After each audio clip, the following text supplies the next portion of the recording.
Well, hello and welcome to another episode of More Perfect Marketing. I'm David Baer. Today we're going to talk about the idea of all this technology that has entered into the marketing world over the last few decades and how amazing it is, but also how problematic it can be.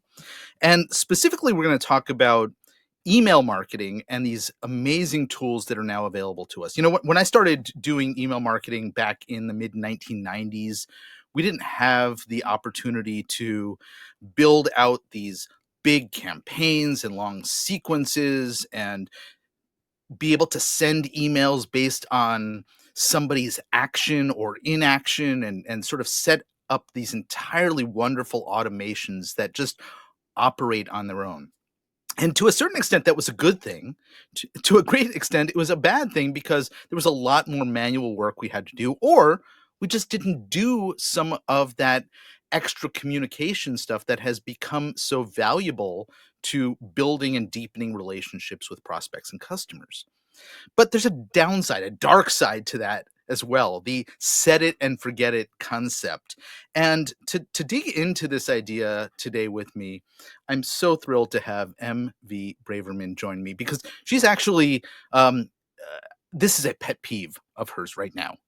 And we're going to talk about why exactly. But before we get into like why this is a problem, I wonder, MV, if you can sort of set the stage a little bit more for what the set it and forget it concept that I've started to describe looks like in your world and how it gets built out, and then we can dig into where the problems lie and what to do about it. But let's start with what the problem actually is.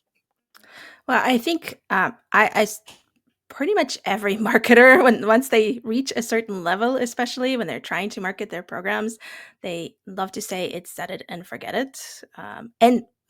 I totally agree. Easy is what sells, like quick and easy. We want things quick and easy. We do not want. I mean, tech is hard. Mhm. I've just today I've spent way more time than I wanted to updating my website. I thought it was going to be a quick thing. It is not. And so there is definitely that allure of, get the template, set it up. It's going to run in the background. Make sales while you sleep. Is Mhm. this like another phrase that we hear a lot, right? And you know, it's it's very compelling, obviously.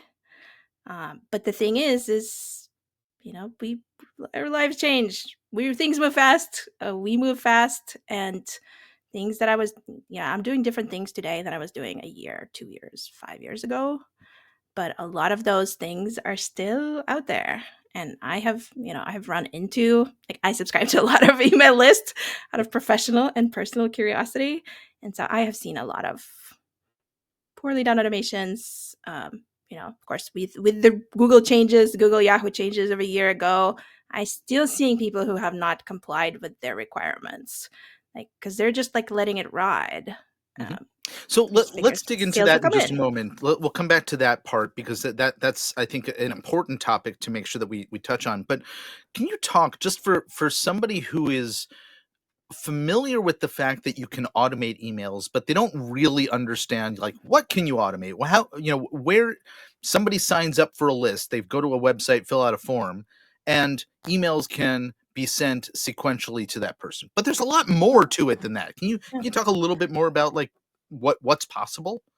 And I'm a huge fan of automations and, you know, personalization, segmentation. So sending the thing that the person wants when they want it. Uh, and like one thing that I think absolutely every business owner should have, when an emailer should have, is a welcome sequence. Uh, if you look at like statistics, abandoned cart sequences are the ones that convert the best Mhm. and make the most money, have the highest ROI. But for a regular business, your welcome sequence is going to give you by far the most bang for the buck. Understandably, because when someone signs up, they're like, "I want to hear from you." If they don't hear from you for a week or a month or whatever, next time you email, they're gonna be like, "Who is this? Mark Mhm. it as spam." I certainly would.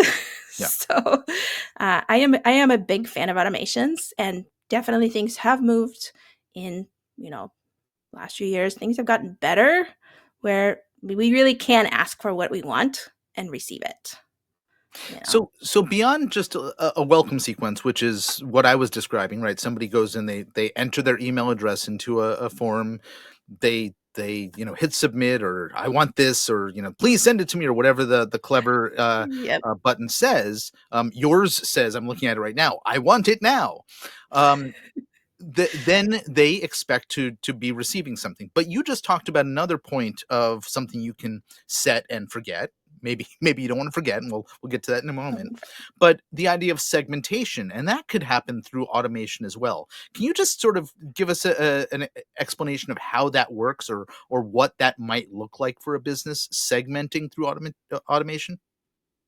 Well, ideally, you would get what we call zero party data, which is things that people actually tell you they want. So maybe my lead magnet could be a marketing quiz. I love quizzes. So Hmm. I've built them, I've taken them. So, I take your quiz and then I tell you exactly what I want. I'm interested in these things, and this is what my situation is. And so you send me content that's personalized and tailored to that situation. And just like, if I go to Amazon, they shouldn't be sending me baby clothes or men's extra large Hmm. clothing. They're going to send me stuff that I have expressed interested in, or stuff that's similar to it. And now these days we all have that with some effort at our fingertips. We Hmm. have that ability to customize and personalize what people receive. Okay, so we have automations that come as a result of somebody just saying, I'm interested. There's maybe an introduction or a welcome that comes in a sequence, and maybe one of the very first things is, come take this quiz. And the outcome of the follow-ups that happen after the quiz will depend entirely on what somebody says in the quiz, or how they answer the questions. You could be brought in different directions, or you could even have customized blocks or sections of the email, written based on how they answered. That's, more sophisticated tools can do things like that. All right, so now we have the idea of what automation looks like. But building it once and then walking away, I think, is the thing that you have some concerns about. And I wonder if you could share those concerns. Yeah, absolutely. And um, again, set it and forget it is a very much selling point. I think for a lot of people, it ends up being set it and regret it a few years down the line.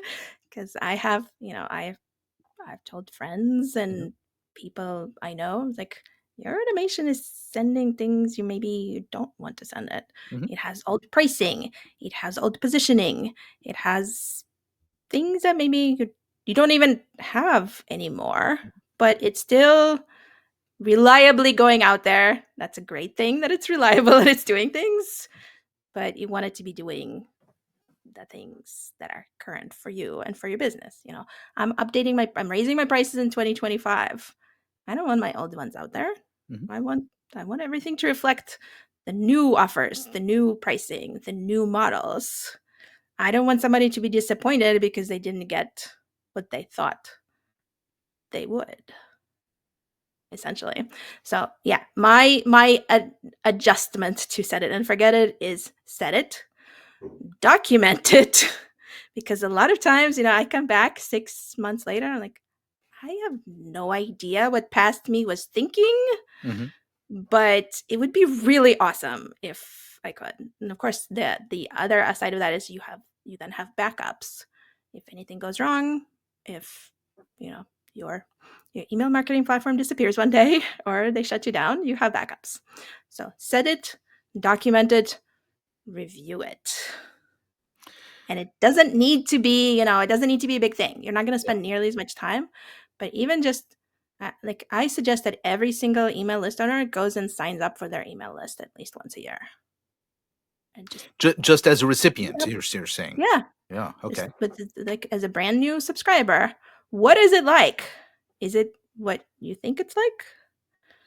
Because a lot of times, we've built something that's the front facing part of our business a long time ago, and we are long since busy with internal and other things, but new people still see that front end. Like, that's their first impression. Is it the first impression you want to be giving? You brought something up interesting that I hadn't ever thought about pricing. And while, the specific thing that you're leading someone to might be a product or a service that you've switched out, or you have a more central focus of your business that changes over time.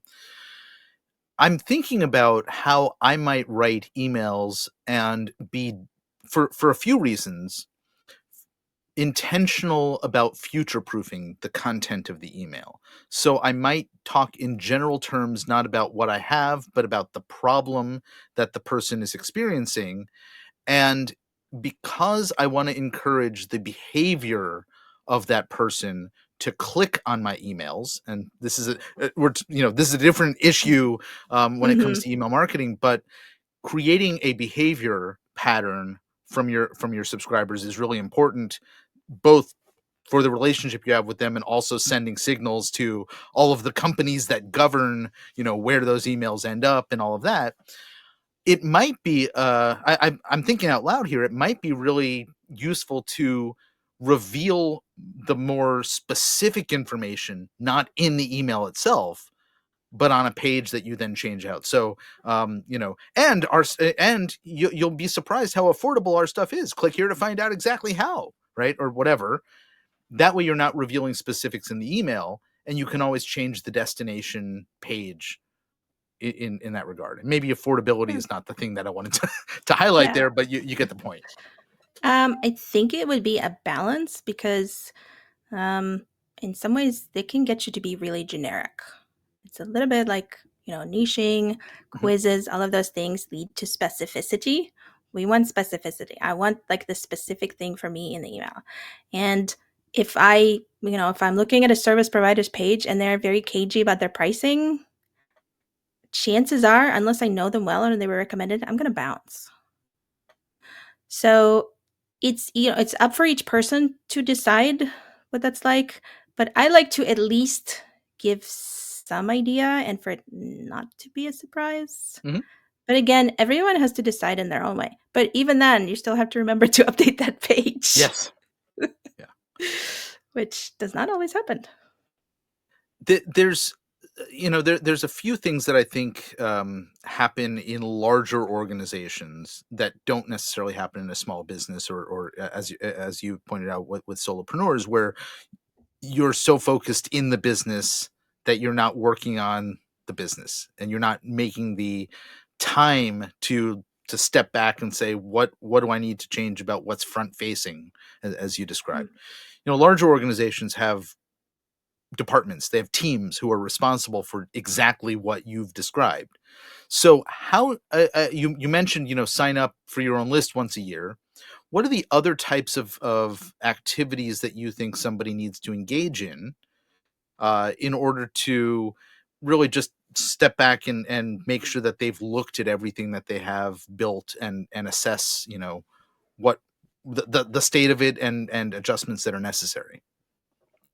I think I'm going to challenge it a little bit with the larger organizations because it's true that they have teams, but there's also a lot of siloing. And a lot of times one hand does not know what the other is doing.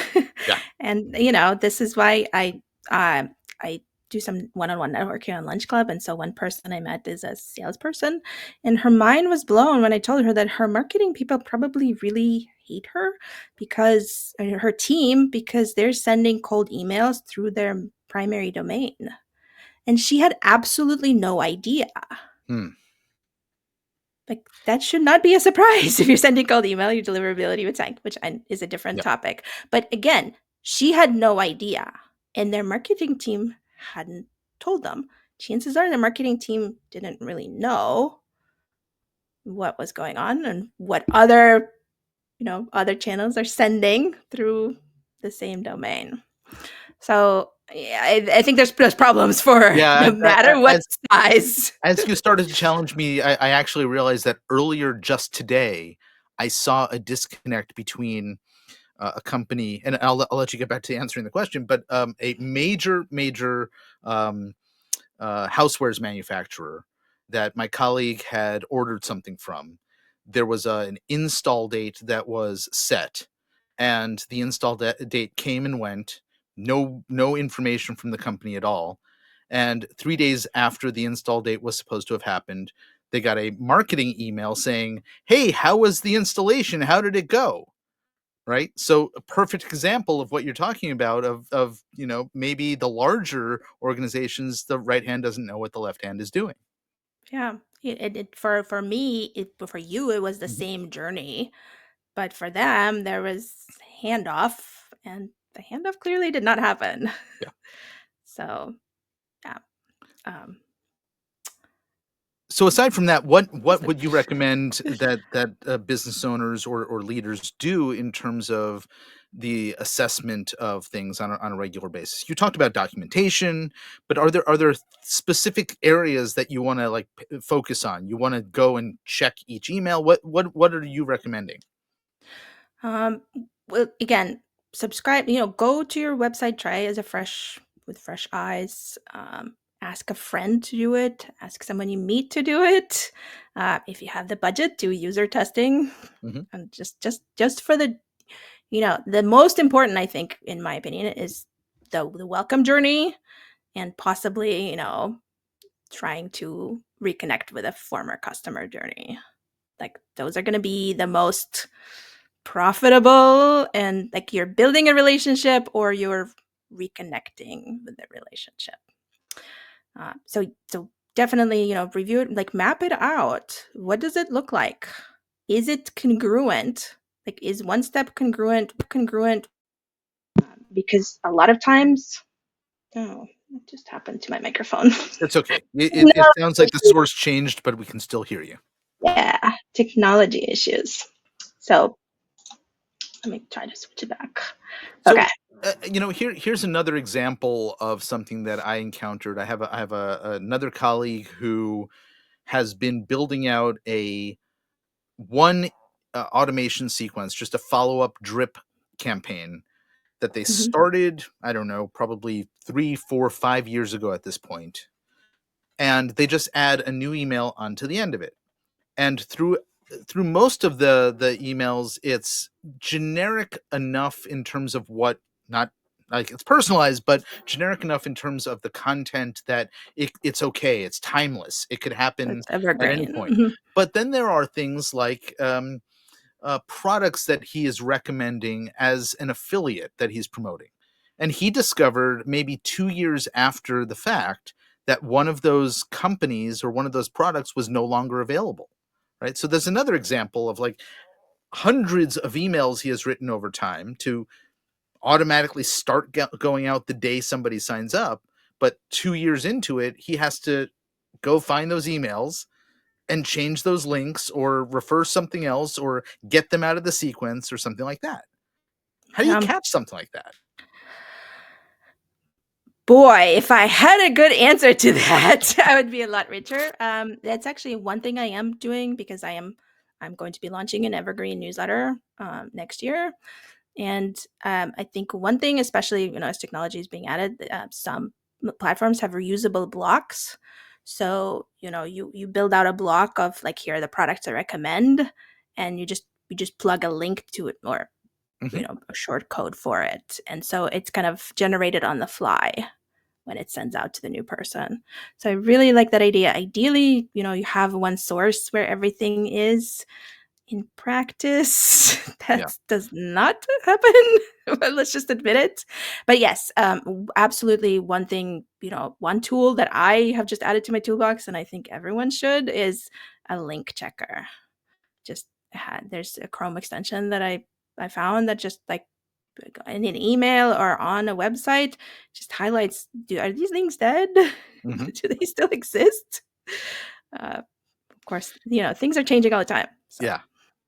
And something like a link tracker tool or a redirect tool that's built into your domain, a lot of those have link checkers too. And so if for example you're redirecting someone to a product page, or you're redirecting someone to an affiliate offer that you're promoting, in your email sequence, you could easily have the ability to discover what I've just described that way as well. So yeah. but The actually paying downside of attention. Yes, but the downside of those Yeah. is, especially with emails, is you're gonna have a lot of redirects, Hmm. and that's gonna somewhere it's gonna get flagged. Something is gonna break. Like the more redirects you have, the more suspiciously the mailbox providers are looking at you because that's spammer behavior. And also, like something is going to break. One Hmm. hand again, handoff is gonna uh, is not going to happen because you already have the redirect for link tracking. You know, your platform already has one redirect. The more you add with your, affiliate trackers, Hmm. like I've seen like 4, 5, 6 redirects, Hmm. and that gets crazy. Yeah, and I think so. What you're describing is if I'm mailing out from ConvertKit or from Mailchimp or some that the email, even though the link that I have put into the email service provider actually is layering on top of that an Exactly. additional link that is instantly created or is created when that Mhm. email is sent. And so first you get the MailChimp one, then you get whatever you put in there. And so if you then set up subsequent redirects after that, that can become problematic. Yeah, exactly. All right. Earlier, you talked about something that I want to switch subjects on for a moment because you brought up something that happened just about a year ago, early 2024. We were introduced universally, those of us in the know knew about it, in the fall previously, Right. but to a bunch of adjustments that Yahoo and Google specifically announced to the world. Apple has made some adjustments in the way that they handle email. And that was just the tip of the iceberg in terms of things that have been happening in the email space. And so you brought up this topic, and I wanted to make sure that we talk about it in terms of the wider scope of the set it and forget it. When you first get your email, your domain and your email set up, you kind of think, okay, everything's good. But that's not so much the truth. Nope. Nope. I regret to inform you that that is no. So yes, in October of 2023, Google and Yahoo made the announcements, and yeah, for the rest of 2023, I heard nothing about it, and I was like, "This seems like a big deal," but I feel like I'm being gaslit by the world because no one's talking about it. And the deadline for this starting to come into effect was February 2024, so that was very short. I mean, Mhm. a lot of it they pushed out.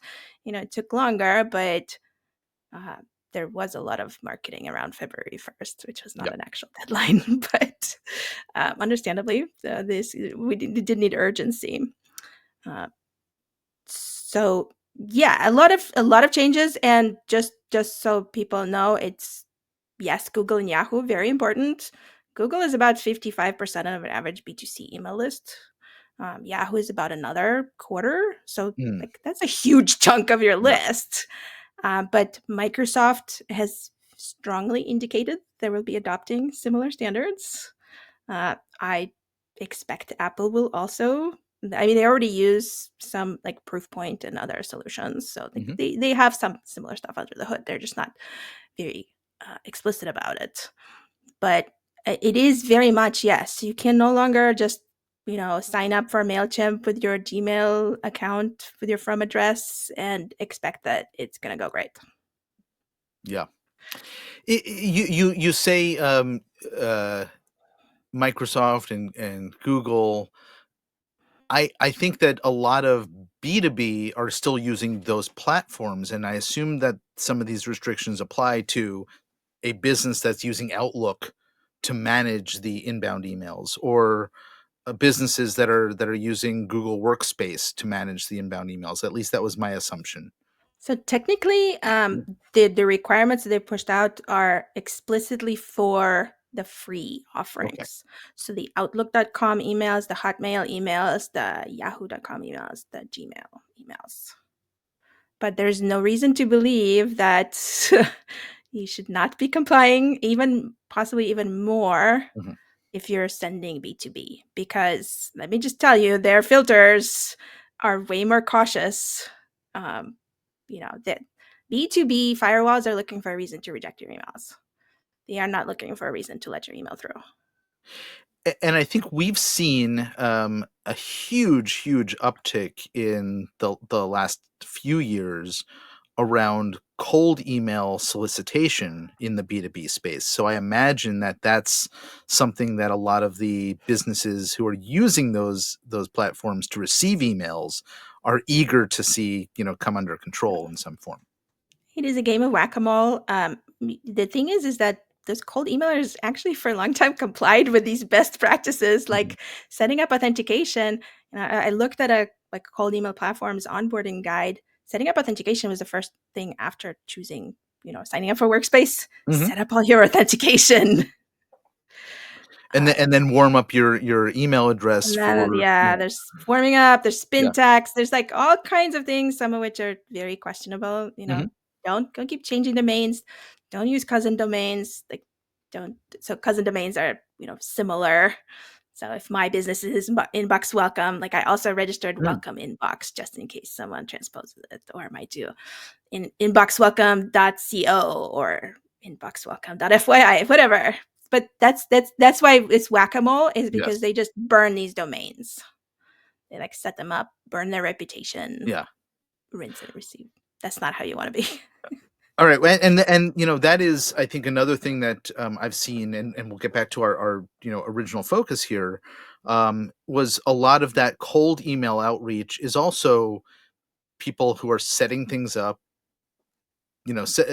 importing a list of prospects, hitting go, and then going, walking away and going back to their regular routine Yeah. because there's software that can automate so very much of it, and that's a problem because when you think, oh, the software's taking care of it, things break, things become problems right away, and that's where I think we started.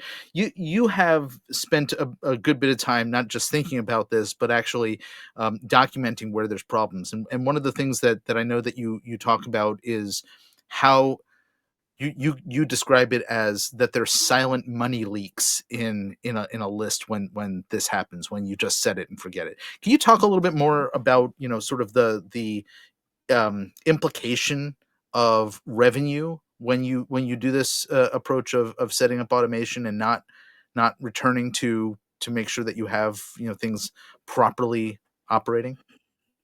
Well, we'll start with the authentication. Of course, again, I am actually seeing just now, I am getting more emails that are not properly authenticated. I don't know what's going on. It may be that they were able to get away with things before and now they just can't. Um, but, automations, and sometimes, a lot of times people, chain automations. Uh, Sometimes they don't hand off properly. Can you Again, explain like what you mean by chaining and automation? so maybe so you go through an automation and then the exit point is to kick off another, Okay. that, So or if someone clicks on something that kicks off another automations. Like I just found out that I have an automation that's supposed to send a welcome email, and I was accidentally doubling it up, like I was sending my guide as well as that welcome email. yes. That is not what I wanted. Yep. So I had to go and adjust it. But I wouldn't have known it without looking at my logs and also constantly testing it. Well, just to your point, I signed up for somebody's free giveaway, their lead magnet, the other day. I got their entire welcome sequence in like the first few minutes. Yep, Yep. yes, I have had that happen too. Yep. So yeah, these pauses and the triggers, it, Mhm. it gets very complicated. And I mean, I love me a really good, very well thought out customer journey. Tech doesn't always cooperate. Yeah. So sometimes it can be actually just do it simpler instead of trying to make it as fancy as possible. I don't know Keeping if it that simple, helps. there's a lot to be said for that, and that goes back to where I introduced the idea of we didn't have all this fancy automation back in the '90s when I started email marketing, and there was some benefit to that, but we also didn't have overwhelm in the inbox at that time either, and so you know you had a little bit of excitement about that announcement. You've got mail from your AOL Right. software, and you certainly got a lot of spam back then that was showing up in the inbox, but now you get legitimate email in the inbox competing for other legitimate email, and I think Yeah, that's a bit of a problem. Listen, we don't have don't disagree. as much time as I would like to, because you can tell I love this topic and I could Me too. continue Yes, we can talking totally about hang it out for a for a long, while. long time. But you've Yes, prepared something for folks who want to dig deeper into this topic and really understand how to properly address automation in their business and repair what might not be working properly.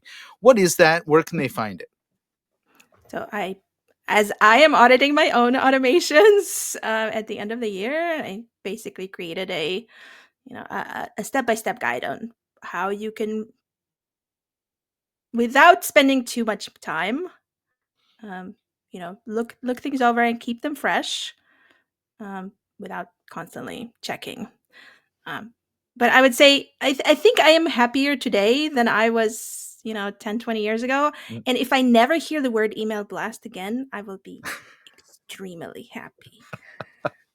I'm afraid you're going to hear it again. So this is you're talking about the fact that you've looked at your stuff. You've put together this guide. It's called the Automation CPR Guide. Yeah. So Yeah. tell us what are people going to find in that, and then how can they get a hold of it?